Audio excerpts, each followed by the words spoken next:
Good morning, I'm Claire Breen-Malwani, and on behalf of the House Collective and Christina Snaith-Lenz, the GM of the Upper House, I'm delighted to welcome you all here this morning for a special Art Week Breakfast Club. Arts and culture have always been a huge part of the House Collective's DNA, and the Baer Faxt has been a trusted news source for the art world for 30 years. Earlier this week, they streamed the Baer Faxt live from Art Basel, Hong Kong, and today we're delighted to have them in the house to launch the Baer Faxt Talks, a partnership we hope to expand throughout the other houses. Now, before we listen to the esteemed panel, moderated by my ex-Financial Times colleague, Rahul Jacob, I'd like to hand over to Liang Jiang, president of the Baer Faxt, to say a few words. Thank you, Claire. Thanks, everyone, for coming. I know it's quite early, so thanks for making the effort, especially the art world people are not famous for being early birds. And again, first of all, we and the Baer Faxt team would like to thank the House Collective for partnering with us for this Art Week edition of their Breakfast Club and the House. In particular, the Upper House, the General Manager, Christina, over there. Thank you, Christina, and Claire, and their team who have been working very hard to make this event happen. And thanks for inviting us and having us here today. Now, I was just talking to our guest earlier, and particularly, and I just remind Josh yesterday that today or this week, Josh, is there a little bit anniversary for two of us, especially for you. So just give you a little bit background. Last year, Josh, I made him to come to Hong Kong with me for very first time for him, and that was 2 or 3 days after Hong Kong was reopened. And Josh sent me the first message, probably when the plane was still taxiing. I was like, wow, and wow. And I go like, what does those two wows means? And that was his first impression about Hong Kong. So, and many people who talked to Josh in the fair last year remember that and remember what he wrote in the newsletter. And many people remember that Josh had his first time the snake soup in Hong Kong, which is, questionable.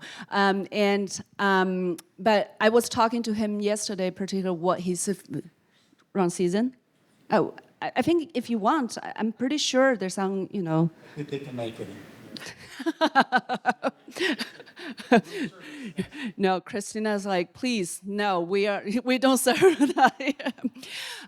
Well, a year ago, I still remember we launched the Baer Faxt podcast exactly the week and the Art Basel week, and for me, just feel like it was almost yesterday when Josh and I, just two of us, came here, and today we also have our team member Claire, who are based in Hong Kong, and our colleague Bo Liang from Shanghai. So there's some growth in here. Thank you.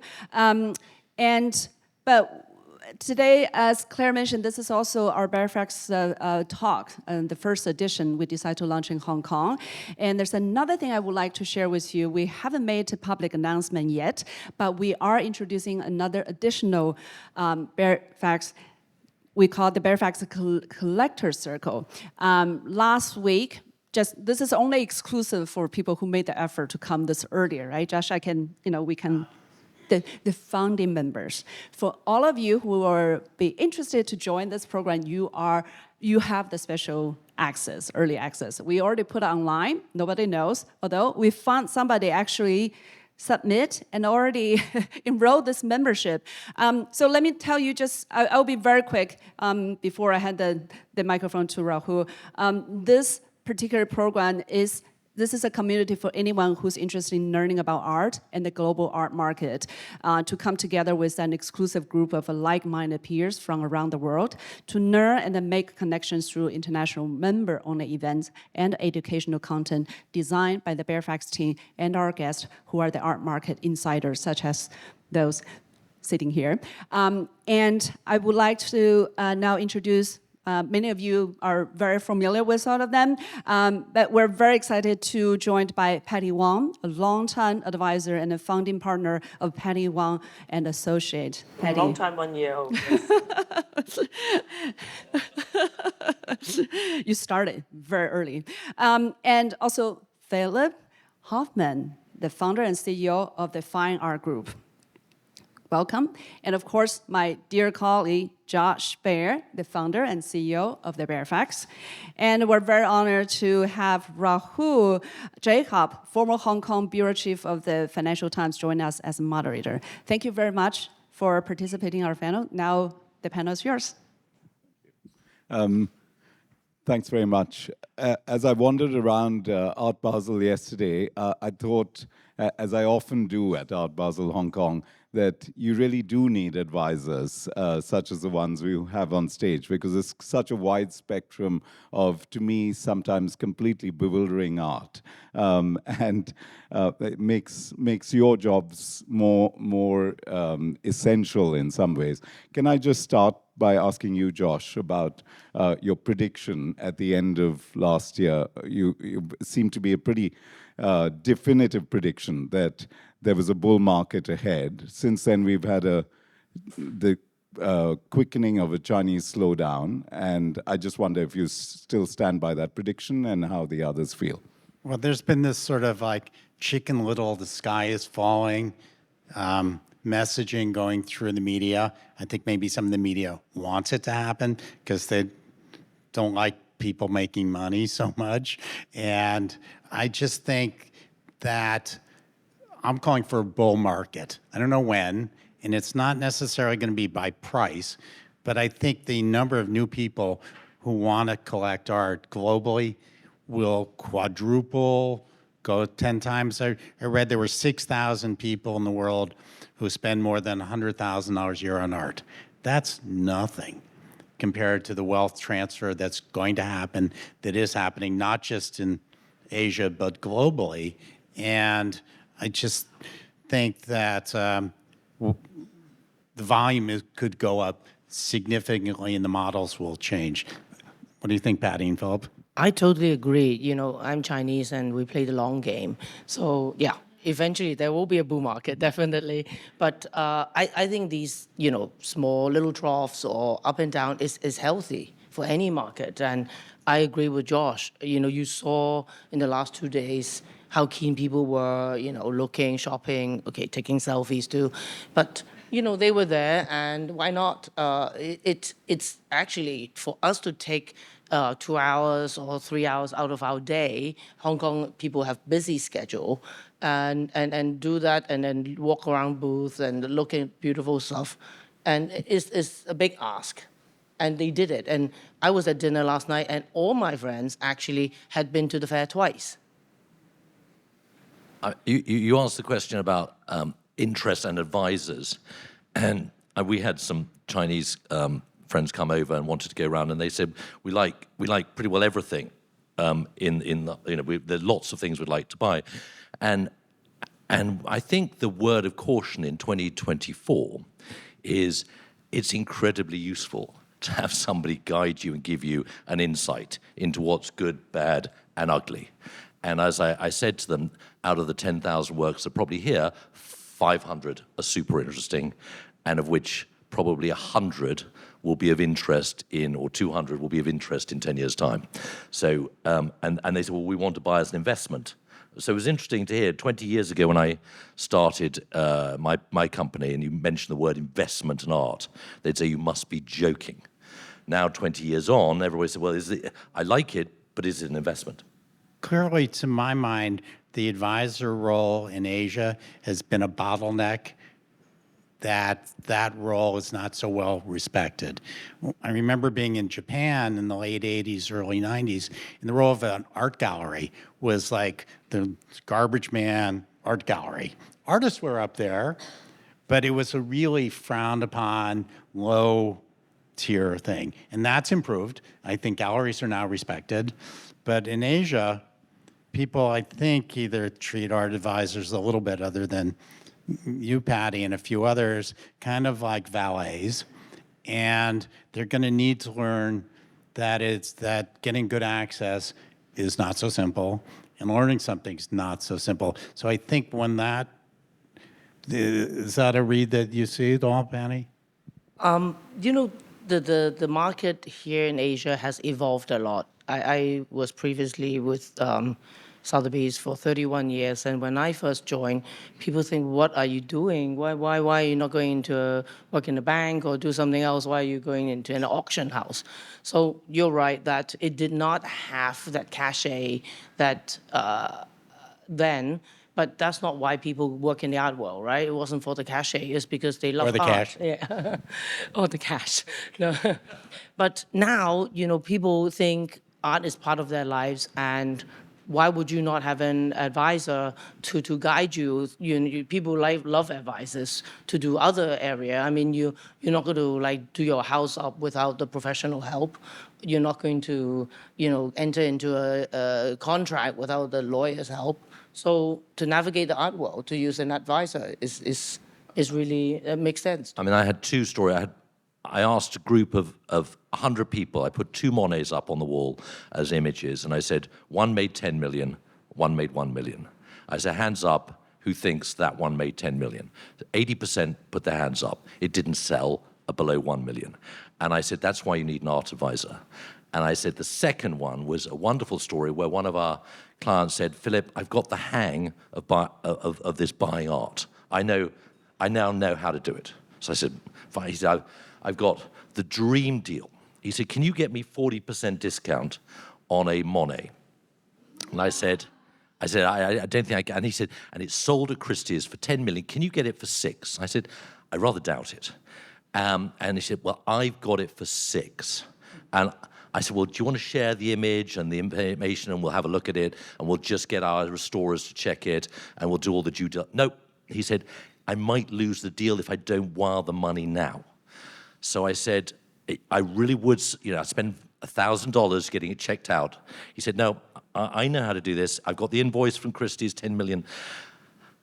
He said, I'll let your expert come over and have a look at it when it's hanging on my wall. A week later, our expert, Guy Jennings, who was ex-head of Christie, said, come and have a look at my Monet. What do you think? He said, it's probably gone up in value since it was bought at Christie's at 10 million. It's probably 12 now. And he said, it is indeed the very same Monet. Well, practically the very same Monet that sold at Christie's. He said, well, what do you mean practically? He said, well, it's the same except for one thing. And he said, well, what's the one thing? It's got multiple rips all the way down the canvas, and it has fallen off the floor. The insurers have paid out 10 million to the owner. The insurers have sold it to a dealer for $1 million. He's had 100,000 of invisible restoration, which under ultraviolet light you can see. And he said, and so the guy said, well, what's it worth? And all Guy could say is, nothing. So advisors, even if it costs you $1,000 to get a conservator to go and have a look at it, boy, that guy regretted it. That's a chilling story. While we're on the subject of Monet, he, as I'm sure you know, and many of you may as well, spent the early part of his career slashing his canvases to escape his creditors. He was moving house to house, couldn't bear to let them fall into the hands of his creditors, so would actually destroy some of his canvases and move on to the next house to get away from his creditors. He, of course, ended his life as a rich man, and deservedly so. And while we're on the subject, a great, great biography is just out, and that's by the FT visual arts critic, Jackie Wolfschlager. It's called Monet, A Restless Vision. Really a terrific book, but that story belongs in that book. So, do events like Art Basel Hong Kong, particularly since this year it's at full strength, and that the market, whether it's the stock market or the art market, is so much about sentiment, do events like Art Basel then generate more when they're at full strength this year compared to last year? How do you see, Patti, if you want to take that first? I mean, last year, everybody was just so happy to see each other. You know, it wasn't about the commerce, not the sales, it was just the social thing. This year, I think expectations were managed and people were very happy. So people were transacting, as I understand. I visited some booths again yesterday, and they had already changed all the pictures on the wall. So, they obviously had done well. But I think the market has a little bit of froth off it. So, there's a lot of talk on real estate in China being bad and everything else.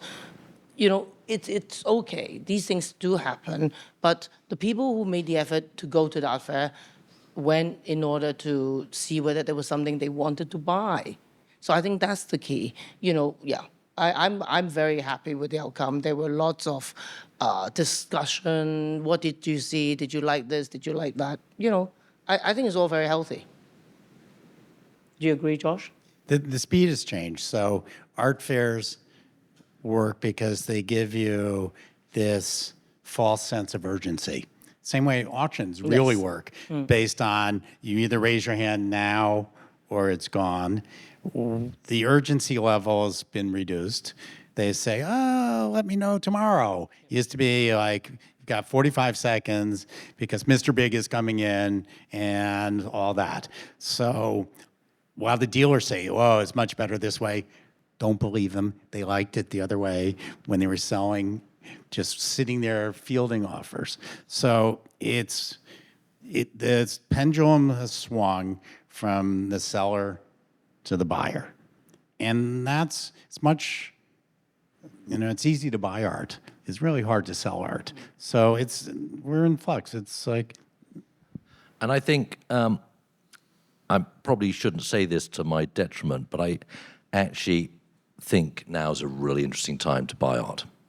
If there was one time in the next 10 years, I think 2024 is a very interesting time to acquire, if you can get a good quality work by a great artist. I think it's a very interesting time. I'm not sure that there are these 40% discounts. And one of the things we're seeing is a slight disconnect between what the seller would like.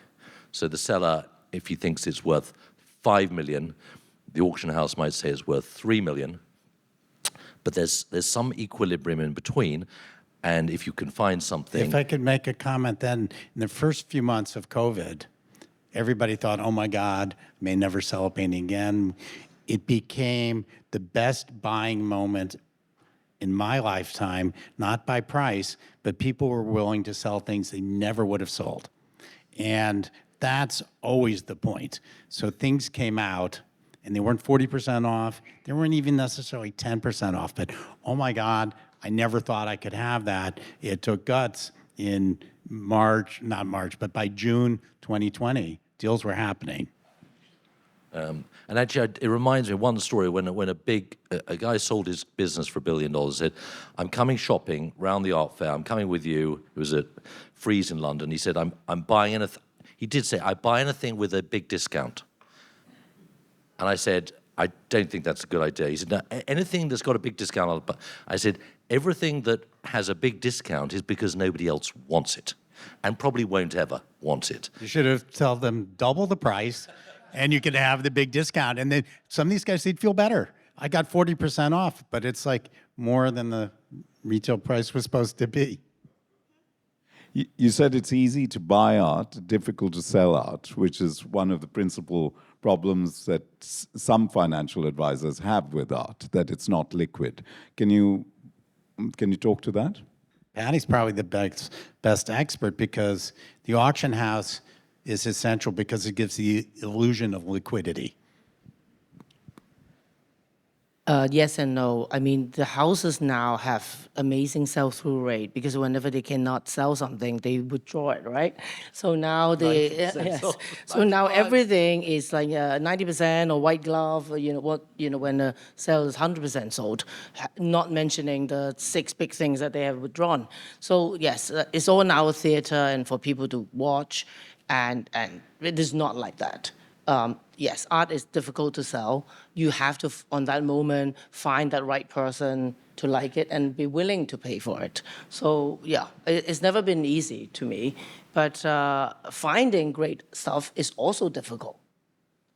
So it just gets harder and harder, and that's why people want it. But the one thing that's it's not relatively new, but is that there's people like us and Sotheby's and one or two others lend money against art. So we're very comfortable lending, if you've got a collection of $20 million, lending $10 million, and we can do that in a week. So we're very comfortable. So by lending money against art, that creates liquidity. The auction houses create liquidity, and also, in some cases, give guarantees and provide advances and so on. There is liquidity in the market. Some artists are far more liquid than others. If you've got a Andy Warhol print or something, you could probably sell it online within a week. But if you've got an unusual picture at 10 or 20 million, you might have to wait 6 months, or you might have to get a guarantee and then put it up for auction. So liquidity is an issue, and that's why when we set up art investment funds, which I've done for 23 years, we tell our clients to expect a 7-year window. And everybody says, well, can't you make money in a week? You say, I did once, actually, at Art Basel, where I bought a Bridget Riley on the stand the night before the sale for 1.5 million, and I said, if you can sell it during the fair, then you can sell it on and just move on. And he did. He sold it for 1.7 million the next day, so I made 200,000 without actually paying for it. But that's the only time in my 33. I always thought that was a good idea. It's like to sort of buy an option or a put. I walk in, I'll give you 1.4 today, but you try to sell it. And if you haven't by the end of the week for 2, then I pay you. That would be an interesting financial product to offer people. It'd probably be interesting to offer this round. I'll get my checkbook out. No, it's an interesting idea. And actually, I rethink that one. Yeah, that's like the irrevocable bid then. Like the IB.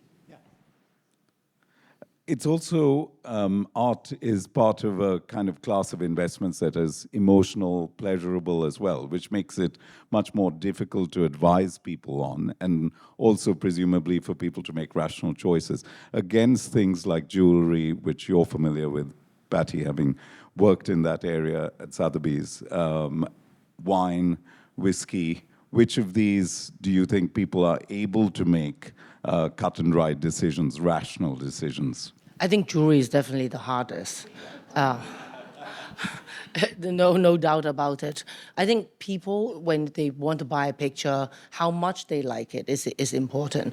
Yes, they think about the resale. Jewelry, they worry, is the husband's going to say yes or no, or tomorrow I don't like it, or my fingers are swollen, it doesn't fit. Like you name it, they have different reasons for not wanting something. But while many of my clients have done very well over the year with their jewelry purchases, they all bought with advice. They didn't just go in and, oh, that's pretty, and bought it. And Can I tell you why I think the jewelry market's going to go up? So an interesting thing has happened, maybe it's more in America, that women are controlling more of the wealth. And the number of women who are self-made billionaires has escalated. And they can walk in there and say, I want that, and they don't have to, figure out what they have to do to get it. And that's going to make jewelry, I think, more valuable because, Oprah doesn't have to ask Stedman, can I have that 80-carat diamond? She goes, I want it, here's the check. And at least in terms of art also, the number of women who are participating at the high end of the market themselves has radically changed. And definitely we saw that in Asia. Asia has been ahead of that. Women come in and make the decisions. In Europe, it's done in, the couple comes in. In America, the trade comes in. So, it's a very different setup. Yes, you're right. Women are empowered here, much more financially independent, and can make those decisions. Well, I hope your words are true, and that more and more people come into jewelry. But, it's a color diamond. You can't make that decision without somebody helping you. It's a sizable, sum, and you need advice because not everybody have the access to know what else is on the market that you can go on, different platforms in the art world to check. And Patti, would you buy colored diamonds at the moment? Of course. I know how hard it is to find a great one. Which color? I have to charge for that information. That's my line. I love that. Blue, pink, or yellow. 3 choices. Philip, have you ever advised a client that he has to sell something and the client, he or she, has ignored that advice? Tons of times. They say, we think this picture. I remember. The artists come in and out of fashion, and if you look at I've been involved in the art market for 34 years, and when I joined Christie's in 1989, Old Masters and furniture were number 1 and 2, and contemporary art was the sort of rubbish that you put down to Christie's South Kensington and didn't dare show in the head office in Bond. And I remember the chairman of Christie's said over my dead body, "Well, we have Basquiat hanging in our prestigious headquarters. That's for Sotheby's." And how the world... They had a lot of brown furniture. They had a lot of brown... And how the world has changed. And people don't realize that fashion is moving on, and that what was fashionable for our grandparents is probably no interest to us. And artists change. And so you think that, at the time, they were saying, you've got to buy Christopher Wool. In 2006, I was buying Christopher Wool. And in 2008, I was landed with, during the crisis, with about $5 million of Christopher Wool paintings. And they probably, one traded at half the price. And my client said, have we lost half our money? And I said, no, hold, because we think Christopher Wool's a really important artist. And 3 years later, our 5 million we sold for 10 or 11 million. But if I'd had to sell on that day, which comes back to liquidity, I would have lost half my money. Right now, Christopher Wool is soft. It's probably come off by 50 or 60% if you want to. And maybe it's an opportunity. But you've got to, having people like Patti and Josh and advising you when to come in and when to go out. Round the table here, we've got a wealth of international advice. We've got teams in Los Angeles, in New York, in Hong Kong, in London, Belgium, who are picking up the fine feelings of the museums and the collectors. And if it's very, you shouldn't really say, I know better than you guys, because the information that we have is not online, is not on the internet. But the collectors love it when you're wrong. I remember one of my best clients, he bought like 3 Kusamas. It's like, should we get some more? And I said, dude, you're good. We paid $500,000 for that big one. Just like, relax. And years later, he says, how about that advice? And it's like, it was so thrilling for him to have me say, yes, I was wrong. So they kind of get a perverse pleasure out of us once every 50 times making a mistake. It just sort of makes them feel better. Josh, you've got a wonderful story, I know, about advising a client, famously stubborn, famously hot-tempered, but you got it right, and he followed your advice to the letter. Do you want to talk about it? You mean John McEnroe? And John McEnroe, of course. Well, one day I did say, and I've been working with John for 30 years, I said, John, you have to be patient about this. And he turned and said, really? Me? But in fact, he's a great collector who really listens. And one day, I think that you want the Mark Bradford story. One day I said, I found this Mark Bradford. He goes, who? Yeah, sort of what? And I said, so let's go see this painting. It's 12 feet tall, it's 35 feet across. And John has a wall that fits that.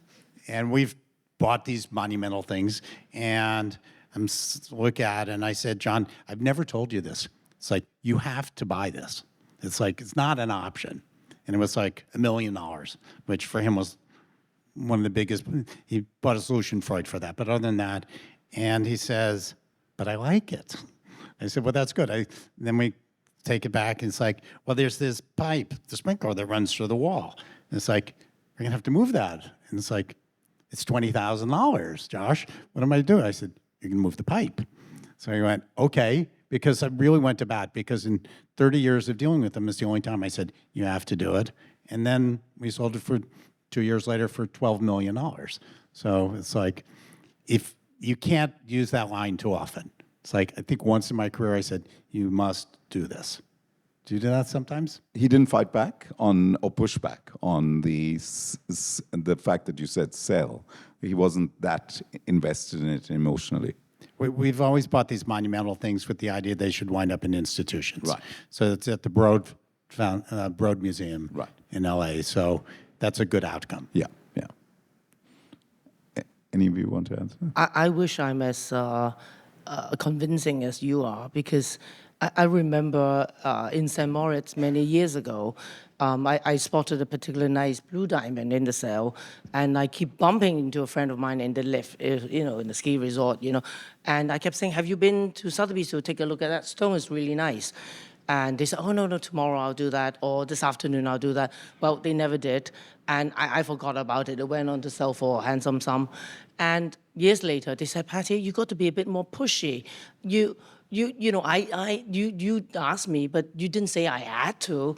I said, I low-key asked you 5 times, and I wasn't going to ask you again. But Patti, won't you be more pushy as Patti Wong and Associates than Patti Wong, salaried bonus employee at Sotheby's?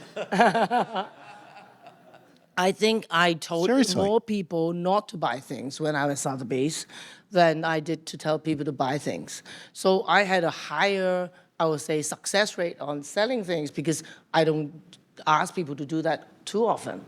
If you do that all day long, you're going to get, it gets your rating down, right? And I think that's the number one thing about a great art advisor who actually, I think I was quoted in the FT saying, we advise clients 90% of the time not to buy a work of art. It may seem absurd. It's the single most important word is no. And they hate that. They say, well, why can't I? I say, and I've done this. My client said to me, they wanted to buy a Malevich for a huge amount of money and said, we'll pay you $500,000 to buy that for us. And we took the price came down from 50 million to 33 million. He said, close the deal. I said, we've got the price right. Now we'll do our due diligence. He said, well, what does that mean?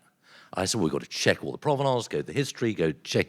And I said, there are lots of fakes out there, so it's 70%, 80% chance of fake. So he said, okay, do the due diligence. Get it to me tomorrow. I said, it can take us probably 3 or 4 weeks to get it all checked out. Because I said, if you need to sell it, you've got to make sure all that work, that 50-point checklist is done. By the way, at the last conference, somebody said, could you give me the 50-point checklist? And I said, well, that costs you. But no. And we, at the end of the day, I rang the client and said, we're not buying it. He said, are you out of his mind? I've agreed the price, I've agreed everything. And I said, there's a small chance that it's a fake. And they said, well, what do you mean a small chance? I said, well, there's a 2% chance because we can't track 2 years of the history of where this picture's been. And it's from 1907, and if it's not right, then it's wrong. And he said, well, offer them 20 million.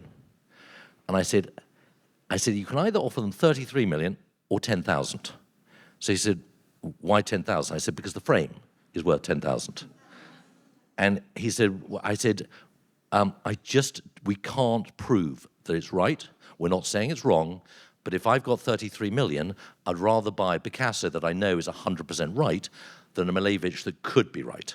And I said, so, stopping a client, and he thanked me. I mean, he was furious with it. He didn't talk to me for 3 months. I had to offer to fly to Australia to repair my relationship with him.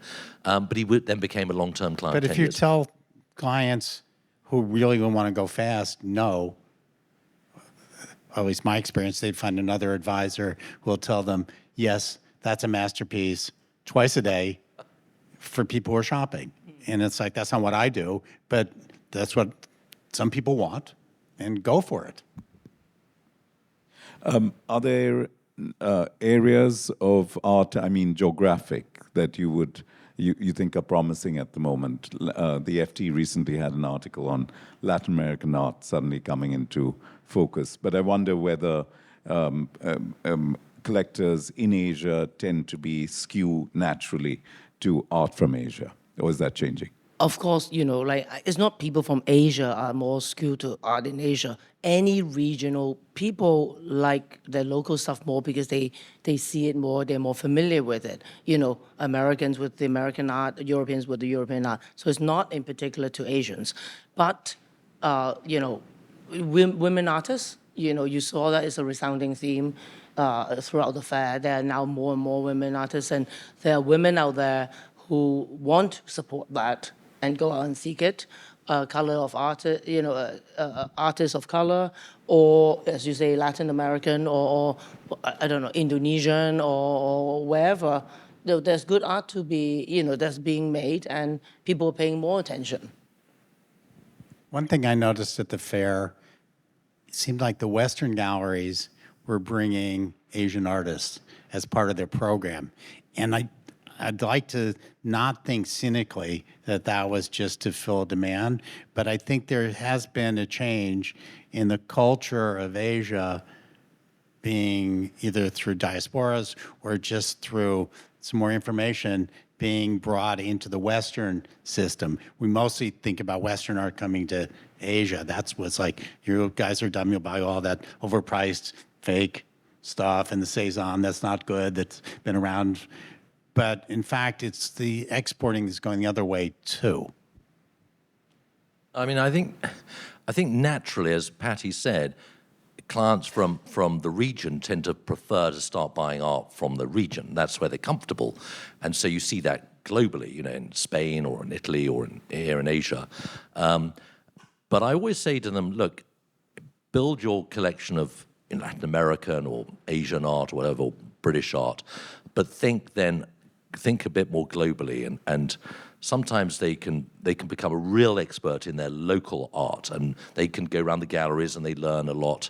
And I always recommend, if you can't get one of the top advisors sitting around the table, go and talk to the museum curators, go and read the books, study as much as you can, do all that for 6 months or a year before you buy your own work of art if you don't want to hire an advisor. And there are some collectors that spend months studying, just reading about art and understanding their, but you cannot be an expert in all the different artists across the centuries. There are thousands and thousands of different artists with ranging, and each artist goes from A to Z. I mean, you can have a great one, you can have a great Monet, you can have a terrible one, but they're both by Monet, but the price difference could be 100 million versus one.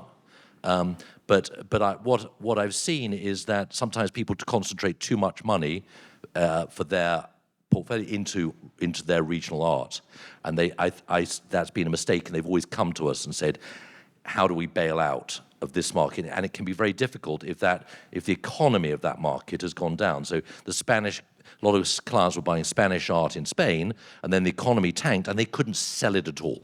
But if they'd bought a great Ed Ruscha or a great Picasso, it would have gone up in value over the 10 years.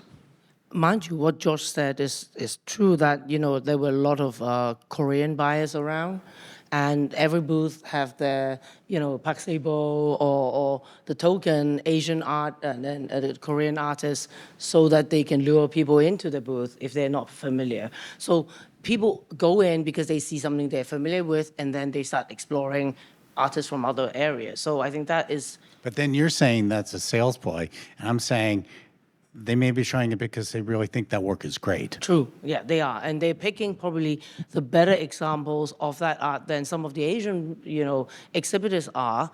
But people, if they go into a Western booth, they don't expect to buy an Asian work from them. Do you feel that you've mentioned Monet? Josh has spoken about. I spoke about money. He spoke about Monet. Should be the other way around. Touche. I do the money, you do the money. Is one way into creating a kind of guarantee going for the old masters or smaller works of the old masters rather than going, wading into the world of contemporary art, which can be terribly confusing? Well, it depends what you call old masters. I call old masters the sort of Rembrandts. Sorry. So I meant not contemporary. Not contemporary. I didn't mean quite that old. No, not quite that old. I mean, Patti, you've bought some of the most incredible classics of the world. I mean, what do you think? You mean a Klimt? Well, 108 million litre. How's it look in your house?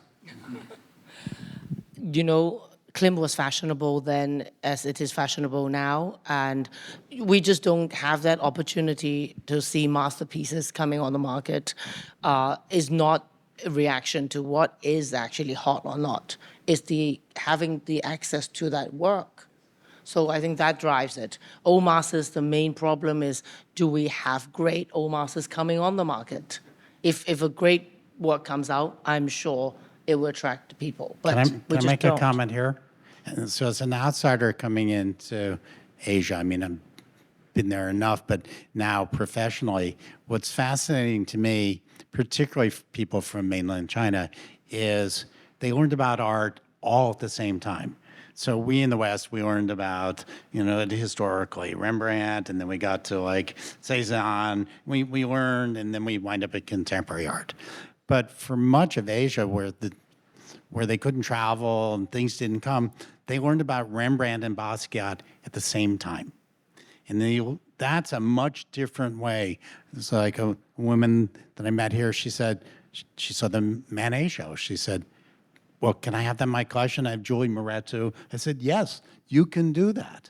It's perfectly good. And the way of acquiring knowledge and information is really always at issue. How do I learn? There's millions of artists, thousands of fairs, and since I'm 5, I was around art. It's not the same thing. And it's really fascinating to see that those boundaries don't apply as much here as they do in Europe mostly. My dream would be to have a room with Rembrandt, followed by Mondrian, followed by Basquiat. And I mean, that would be just sensational. And that, 5 centuries of art. But, and I think, I mean, you have certain clients who do want something, the importance across 500 years. I think the auction houses created that. We were selling Chinese, modern, contemporary, jewelry, everything at the same time, then that's going to change in Hong Kong soon because the houses have taken their own premise and are going to split the sales. But traditionally, we have offered these things alongside each other. They were hung in the same room, sold in the same week. So when people came, they were making choices between an old master and a modern work and a contemporary work. So to them, it's okay, it is shopping a little bit, but it's also just like they all go together. It's like luxury goods too. They Yeah. want wine, they want watches, they want cars, they want art.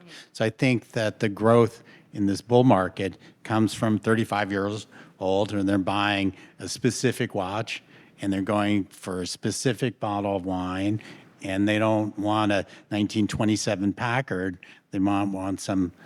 I mean, we had a client last year who rang and said, I've never bought any art in my life, but I want to buy a Stradivarius violin. So I thought, why do you want to do that? He said, because I want to lend it out and have it played by a top violinist somewhere in the world. And that's what my contribution is. So we went out and bought him a $16 million Stradivarius violin. And now he wants something else. I mean, and he wants something really eclectic, Book of the Constitution or whatever. But and for me, I mean, these two are far more the art expert. I love working with the clients I work with. They're very difficult. All my clients are absolutely fabulous fun. Boy, are they difficult. But I love the journey, and then having some really top experts who know what they're doing, giving them advice. Sometimes I have to calm them down and say, either don't get carried away or get the checkbook out now. But it's a fabulous industry, and it's a fabulous world to be involved in. Can I suggest we open up for questions? Sure. Yeah. So, questions, anybody?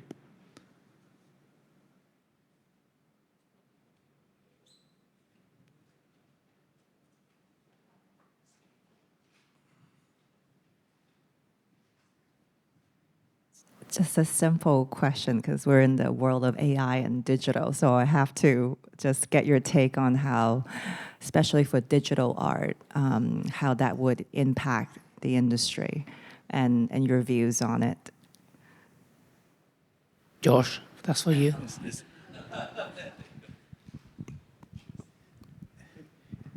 It's like 3 questions in one there. It's like the key word there of digital art is art. So in that sense, it's painting. We don't say painting art. We don't say sculpture art. We say art or we say painting. So I think for all of us, if it's great and it's digital or video, more power to you. I think then it becomes this, blockchain, crypto thing, and that's a separate thing. And I'm not too convinced of that, but, digital, why not? I mean, photography, video, performance art, they're all, when it's great, it's great. So talking about the non-art side, when you ask about AI, I think is a fabulous tool. It can help people gather information, but can they help us make a decision, an emotional decision about acquiring a work of art or not? I don't think yet. And I don't know whether AI can call it right or ChatGPT, should I buy this, should I not? I haven't tried. It's not yet got all the information. I'm sure in 5 years' time, it probably will, and we'll all be redundant. Well, we did a panel about artificial intelligence versus actual intelligence about art. And we did it in Aspen. And one of the panelists said something really smart he said, the thing about making art for artists is it allows and encourages mistakes. And artists learn by trying that didn't work. Oh, but if I do it this way, it works. AI does not accept mistakes. It's looking for always yes. So it can't supersede what's going on here, especially to make art. And no AI thing could make art that Cy Twombly made. They would just, the algorithm would say, you can't do that. And it would just stop the greatest thing. So I thought... I remember sitting in the auction at Sotheby's with the Banksy, and as the hammer was about to come down, the thing started shredding itself. The hammer had to come down. Had come down, and the thing shredded. And everybody was like in horror. And I remember the suddenly Ollie Bark, who was taking the sale, didn't know quite what to do or look They like. thought we had staged it. And then the buyer was rung up, said, well, we fully understand if you don't want it. And he said, I want it even more. And it became well pressed, and I don't know what he bought it for, $1 million, and I think it resold. The people offered $10 million for it. That was an interesting story because that was meant to be disruptive, okay? And the seller was Banksy, okay? And if he'd said after the hammer came down, it's destroyed, it's worthless, that would have been disruptive. It's like then would the collector have said, I'll give you the $1 million, and Sotheby's would be, shit, where's our $200,000? We got screwed.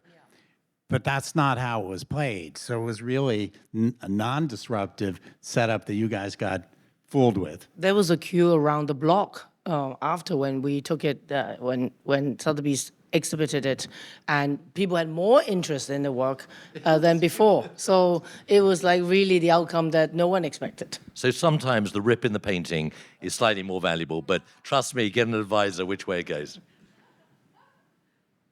That's also a special skill that Banksy has. Any more questions?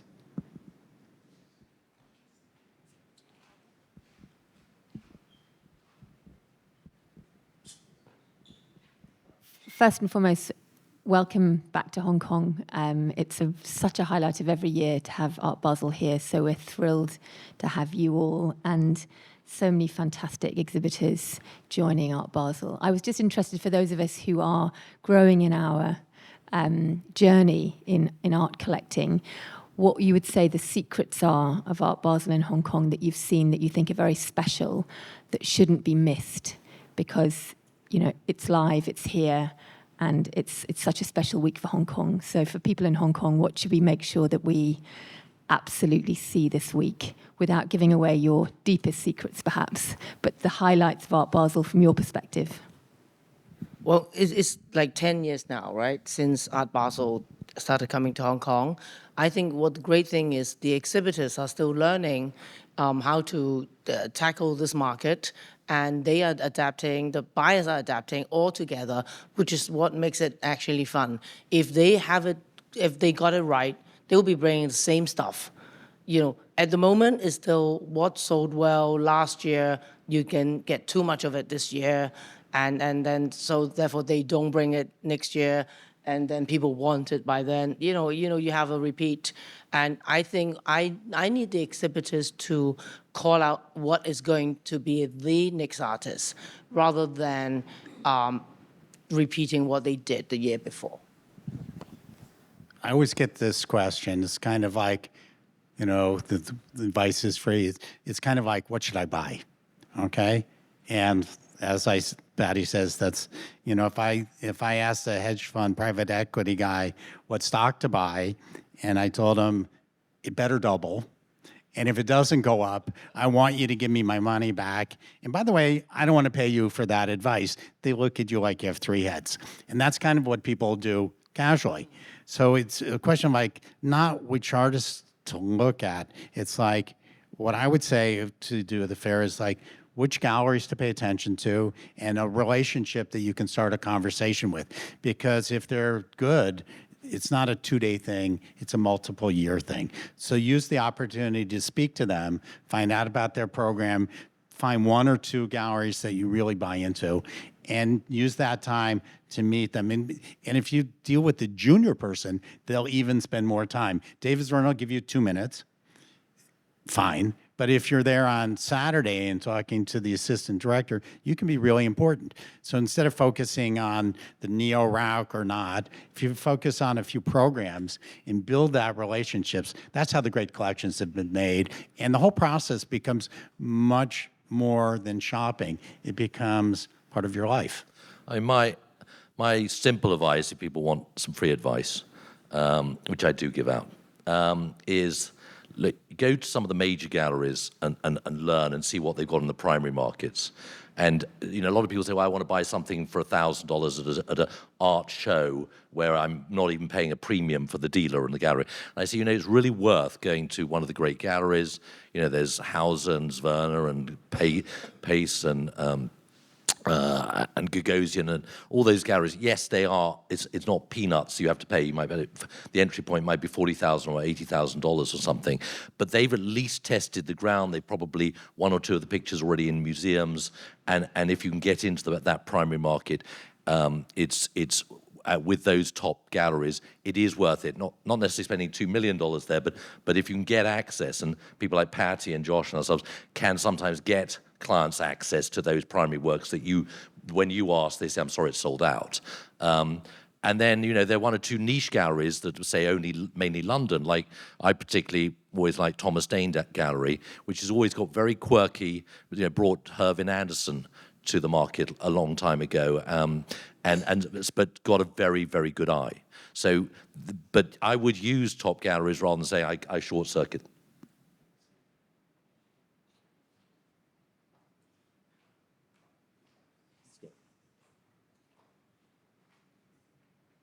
Thank you.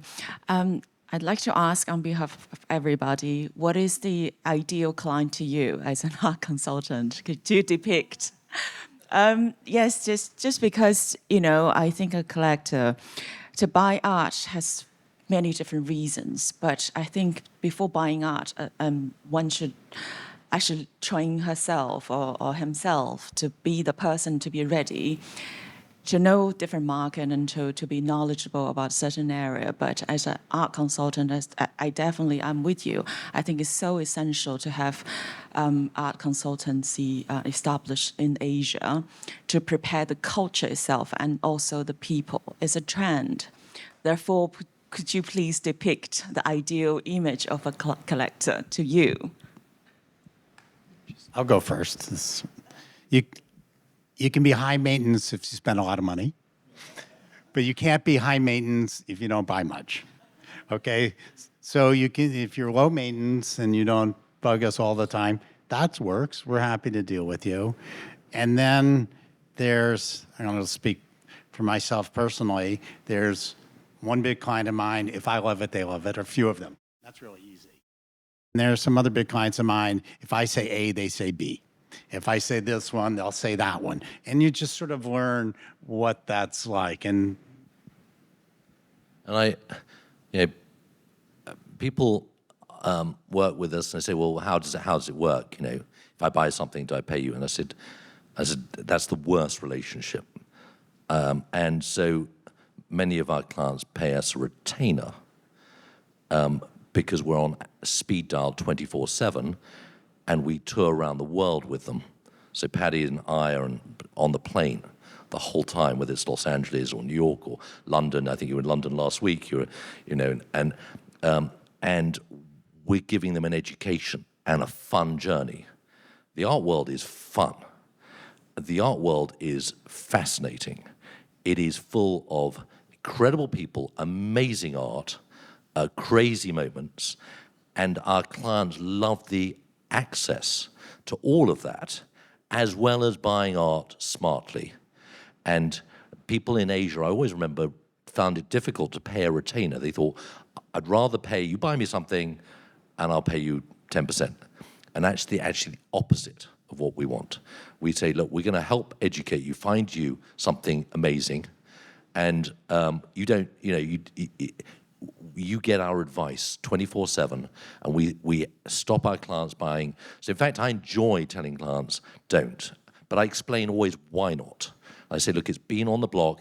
You think it's fresh to the market, but actually it was offered 3 times, and it's now they're asking more than it didn't sell for at the auction. So that's the ideal client, and for me, it's about fun, working with people that is fun. It's about being professional, working with clients that are professional and don't mess you around. They decide if they want to, or if they say no. It's lovely when a client says, I don't have the money or I don't want to do it. It's great. And it's got to be profitable for both parties. The client's got to feel like you've given him really smart advice and you've made him money. And at the end of the day, you've got to earn a living out of it. Well, I want to sum up what Josh and Philip said.